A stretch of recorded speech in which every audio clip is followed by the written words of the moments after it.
Stay hungry, stay foolish. So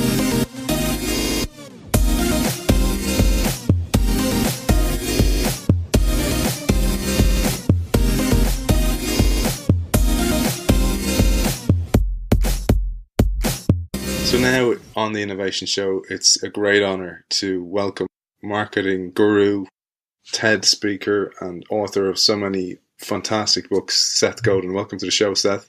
Well, thank you so much for having me. I love being on Irish radio. It's a special place. I was talking to you before the show about how to hone this down into a conversation because there's so wide spanning, so many nuggets of information that you've shared with your daily blog, with the amount of books you've done, your audiobooks, your TED Talks, that to hone it down is quite difficult. But one of the books that I love, and I'm going to start with innovation, I suppose, is Linchpin, and the mindset of Linchpin, and actually just shipping products, not being fearful, standing out from the crowd, to be a heretic and not be afraid of being a heretic, and that comes from tribes. And I'd love to just talk to you about the fact of how to be that within a company. How do you suggest somebody might start to be a heretic or a change maker? I think we got to go a few steps back. Not too far from where you are is Manchester, England, where the Industrial Revolution really caught steam, if I may. And the deal, which was put into place 140 years ago, 120 years ago, was that if you did what you were told, you would get ahead. That if you did what you were told, the company would take care of you. And as Clay Shirky has pointed out, in the 1880s in Manchester, they didn't have coffee bars.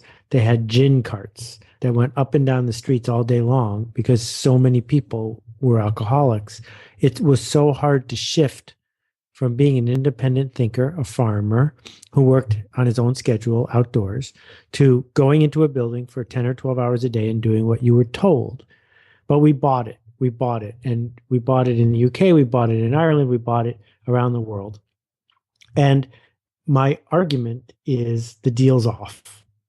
That if you work for a company that says we are going to succeed by complying better than any other company, they're lying to you. And we have seen what's happened to the organizations that are built around compliance. They have faded and sputtered and failed. The opportunity, my argument goes, is that at the top of the organization, but also within the organization, we need truth tellers and leaders and the people I will call linchpins. These aren't people who succeed because they obey. They are people who succeed because we would miss them if they were gone, because they contribute something that is beyond competence. And if we can't begin by agreeing that that is needed, then all of my ideas about how to get there are worthless. But I'm hoping, now it's 10 years since I wrote Tribes, I'm hoping that it's starting to resonate with people as they see the creative destruction that's going on all around us and industries turned over, that the deal is broken and that it's up to us to make a new deal. It's interesting that one of the challenges is the company allowing that. So if you're a linchpin or a wannabe linchpin within a company and you go and you behave like the maverick or the heretic or the change maker and the company suppresses you, what's your recommendation in that respect?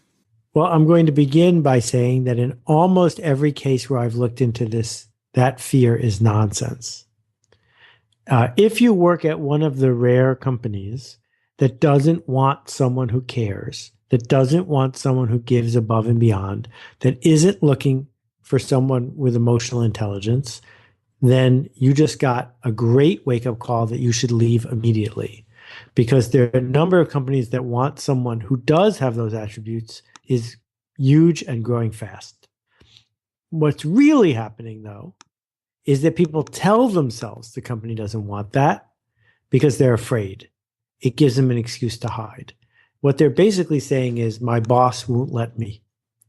Well, of course your boss won't let you, because what you're saying to your boss is, I want to do all this cool stuff, and if it doesn't work, it'll be your fault because you said I should try it. And if it does work, I'll get the credit because I did it. Well, who would take that deal? It's a lousy deal to the boss. So the answer is A, not to begin with huge bet everything innovations, but to begin with the smallest possible steps. And two, to do it without authority, to do it with the willingness to take responsibility. That if you take responsibility for the things that go wrong, but you give the boss credit for everything that goes right, I'm pretty sure you will discover that they ask you to do it again. There's so much cross-pollination between your books, and you can see your mindset across all the books. Because in tribes, you talk about this, that you build a tribe, a small tribe, that can have an output or a positive input into the rest of the company, but you got to start, and you got to just get off your ass and start. Yeah, I mean, so many simple little examples. What would happen to your career if you started a book club at work where every week you and 10 people in your spare time read a book about marketing, business, process, something, right? Would you get fired for that? I think that's extremely unlikely. If only 3 people joined, would that be worth it? Probably. And if day after day, week after week, you grew this circle of people who thought big thoughts and asked hard questions, would that make the organization a better place to work? Of course it would. So why aren't you doing it? It's not because your boss won't let you. It's because you've been seduced into thinking that your job is to be competent. Your job is not to be competent. Well, I suppose what I was getting at is there are companies that exist that will want you to be compliant. I have a 6-year-old and a 3-year-old boy, and I want them to be free thinkers, and I don't want them to be conditioned to go, this is the way you must do things. That's right. And so the job of the parent is really difficult because we say we want our kids to stand out. We say we want to raise free-range kids who explore. But when push comes to shove, we push them to fit in. We push them to get on the rugby team. We push them to do what they're told and not to be the victim of a bully or the scolding of the cool kids, because we want to take care of our kids. But the fact is that training kids to memorize things no longer makes sense because anything worth memorizing is worth looking up on the internet. And that instead what we need to do is train our kids to have an internal narrative that encourages them to say and do the right thing. And it's like you said, emotional intelligence, empathy. I had a refresher on linchpin over the weekend. What you said about being the differentiator, being that customer service guy, being the guy in the taco stand who says good morning Seth every morning, knows what you're having before you even get there, knows that you were missing, and he's like, Mr. Godin, you must have been on holidays. That guy stands out in a world that's coming down the line with AI, that's replaceable rote tasks that will be replaced by artificial intelligence or some systematic change. The outlier will have to stand tall in that world. Exactly. And yet we respond by tweeting the way everyone else tweets, writing roundup posts the way everyone else does, by being a freelancer just like everyone else is a freelancer, by trying to understand what everyone is talking about and talking about that. This is not our future. Our future belongs to the person who travels to the beat of a different drummer. With that in mind, can we talk about your career and how you started? Because it's a fascinating story, but also when you kind of know, and this is why I suppose, structured the interview this way to go, this is kind of Seth today, but the Seth that started off back in the day with your own agency, etc. Can we talk about that story? Like, because you obviously were an outlier all the time and you thought differently and you backed yourself and you weren't fearful. And it'd be great to understand the story. Well, forgive me for disagreeing a little bit. I don't think that I was an outlier in many ways. I went to the same public school as everybody else. And in the U.S., that's what we call the school that anyone can go to. And I went to college with everybody else. When I started, I was filled with fear, and I have been dancing with that fear all along. I think we let ourselves off the hook too easily if we describe somebody who's doing interesting work as different from us. I don't think that's the case.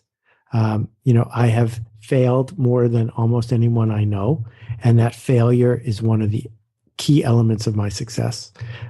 Do I see the world differently? Well, I think what I do is I see the world in a non-standard way, but unlike many people, I speak up about it. That there's nothing stopping people from publishing their work online. It's free. There's nothing stopping people from organizing the folks around them. It's free. There's nothing stopping people from putting ideas into the world that don't work. But most people don't do that. I did it fairly early because I was impatient. My parents encouraged me. But, at the beginning, I wasn't seen by anybody as being gifted at this. I was just failing more than they were. And I don't want to let people off the hook because I don't think I'm special. It reminds me of the Michael Jordan quote about, he succeeded because he took more shots than anyone else. And there you go. So, and I love that mindset. And I think companies are getting there. They're certainly talking the talk about fail and fail quickly and all that kind of stuff, and try small MVPs all over the place. And, some of them will fail, and that's okay. But when we move to a world where that's becoming the only way it is, we really welcome that world. How did you get into marketing? When I was in high school, I was an entrepreneur. And the thing about being a tiny sized entrepreneur is you have to do your own marketing. So to get people to sign up for my ski club in high school, I had to figure out how to get people to sign up for my ski club in high school. And then when I was in college, I started a few student-run businesses. We had a travel agency and a ticket bureau and a snack delivery service and a bunch of other things, each time trying to figure out how to get college students to pay $1 for a bagel, how to get college students to pay $10 to go see a concert. And that teaches you an intuitive, money-free form of marketing, which turns out is what most people do now. Then I met Jay Levinson, the guy who wrote Guerrilla Marketing, and I wrote 4 of his books with him. And realized that this wasn't a short-term thing and it wasn't just for small companies. I was a book packager. I came up with ideas for books. And in 1992, before the World Wide Web, I started a company called Yoyodyne that invented commercial email as we know it.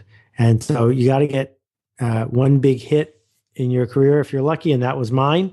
My timing was excellent. I ended up joining Yahoo when they bought the company in 99. So for 7 years, we were on the cutting edge of helping big companies not spam everybody. Yeah. And we were loud and clear about spam being evil. And I'm really delighted and surprised that email has persisted this long as the key engine of online commerce to this day. But that's because of work that Ted Rubin and Mark Hurst and Jerry Shereshevsky and David Simon and me and others did to sort of pioneer what it meant to engage with customers who wanted to hear from you. Yeah, and that led to permission marketing. And that was about this non-spamming of customers. That's right. And the book is still, I haven't updated it on purpose because I wanted people to see how I was thinking 18 years ago. And there's a little too much emphasis on games and significant measurable benefits to the consumer. But I think we have seen from Google to Groupon to Pinterest to Reddit and on forward that these are companies that embrace the ideas in that book. What I love is what you said there about it's lasted all this time and that it's still relevant.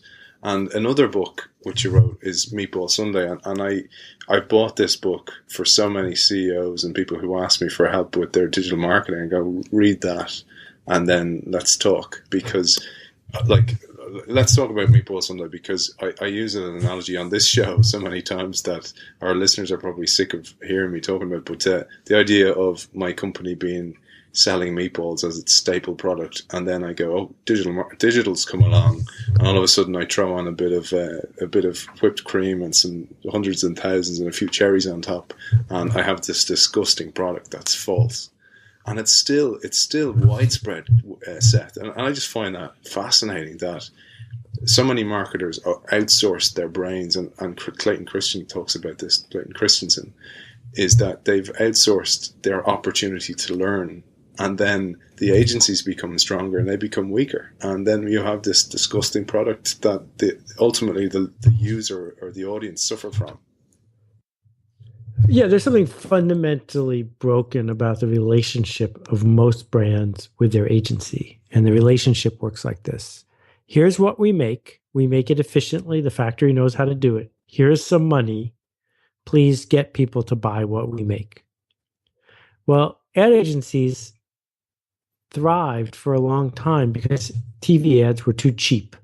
That if you could buy TV ads for less than they were worth, all you had to do was buy a lot of TV ads and you were going to do fine. But now TV ads aren't too cheap. That kind of interruption marketing doesn't pay the way it used to. But there's a lot of smart people left at ad agencies. What we ought to be saying to those smart people isn't come up with a clever ad. What we ought to be saying to them is come up with a clever company. Come tell us what to make next. Come teach us how to behave. So if you think about a company like Volkswagen, I think any ad agency in the world would have said to Volkswagen, don't lie about emissions. And that one bit of advice would have been worth more than all the Volkswagen ads in history put together. Yeah. Because what we do is more important than what we talk about. And what we ought to be able to say, if we have a factory up and running, is we made a different product, and the product itself is the marketing. A company like Uber isn't transforming transportation because they have a good logo. They have a stupid logo. They're transforming marketing because they changed what they made. And if you change what you make, the advertising takes care of itself. Yeah, and it's something that you see in digital marketing so much, in even the product. So they'll half invest in user experience or user interface and not even measure the data, the behavioral analytics through heat mapping or whatever, and instead pour that money into bringing people to a crappy product that they just come to and they go, this is crap, I'm out of here. And that mindset of your product is your marketing is resonant throughout all your books. And I just find it fascinating, Seth, that you've written some of these books, Tribes 10 years ago, Meatball Sunday around the same time, that that's a playbook.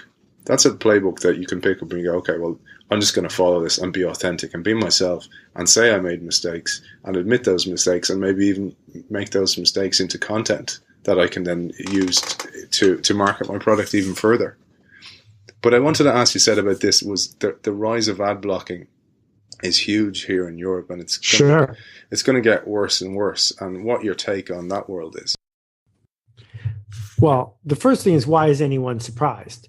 If you're busy running ads that people want to block and people can block the ads, why are you surprised that they will? It's not surprising to me at all. So, the idea is advertising on the web has always been flaky. It's been an edge case. No one sits there through an ad waiting for it to be over. They just click to another site. And that's different than TV, where we used to say, well, I got to sit through this ad to watch the rest of my show. And there have been a lot of smart people who have worked hard to get ads that we don't notice or get ads that we won't skip. But there's something fundamentally broken here, which is that advertising by its nature of this sort is interrupting people you didn't expect to hear from when they have a message you don't want to hear. Yeah. We can't build an economy on that anymore. TV was a magical moment, but it's over. So instead, what we have to do is sell to our customers, not to strangers. We have to make a product that they want to hear about. We have to turn strangers into friends before we turn friends into customers. We have to deliver anticipated, personal, and relevant messages that people want to get. If we do those things, ad blockers aren't a problem. Like, even if from your own perspective, I mean, you sell yourself because you are the product essentially. But like anything you touch almost has a Midas touch because of the authenticity of your content that you provide on your daily blog. I mean, It's phenomenal. I mean, you answered an email to me to do the show, and I emailed you a long time ago when you were putting it out for your app. You were looking for a provider for your app, and I said, I'll build it for you. And you answered and said, thanks. I have a supplier, which was Jacobs Media. Don't mind giving the guys a plug. And I just thought you walk the talk. So you do what you actually say you will do, and you endeavour to answer your emails, all that kind of stuff. Like, so advertising as a product. So as a media company, my lifeblood now, because the printing press is dead or is on its way out or will become like vinyl in the very near future, or if it hasn't already.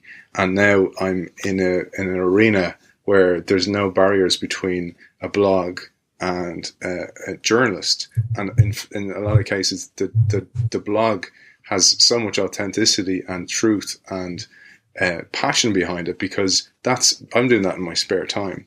And how can the media publication survive in a world where A, the product is becoming the advertising, or B, the product team are creating their own podcast or their own advertising through their own blog, and there's going to just be less and less slices of the pie for everyone. Well, I think there's room for media companies if they can keep innovating on how they define media and come up with things that an individual can't do easily on their own. So the seventh biggest book publisher in the United States also runs conferences that as many as 15,000 people come to in a stadium. Now, they get, I believe, 20% of their revenue from these events. And my expectation is that one day it'll be 100%. You can't run a 15,000 person event in a stadium by yourself. But the tribe wants to meet itself. The tribe wants to come together. The people who want to reach the tribe want them to come together. So everyone benefits from this transition from we own scarce TV spectrum, or we have a printing press, to we're the organizer of the tribe. And if you're the organizer of the tribe, you don't need nearly as much money and nearly as many people as you did when you were a giant organization. But there's no reason to think it's not a valuable place to be. So let me talk in a more general case. Do you have Top Man in Ireland or Sure, just in? yeah. Okay. So let's think about their dilemma. They are competing against the Walmarts and the Amazons and the cheapest people in the world. They have to run ads. They have to build stores. They have to do all sorts of stuff to get a new customer like me.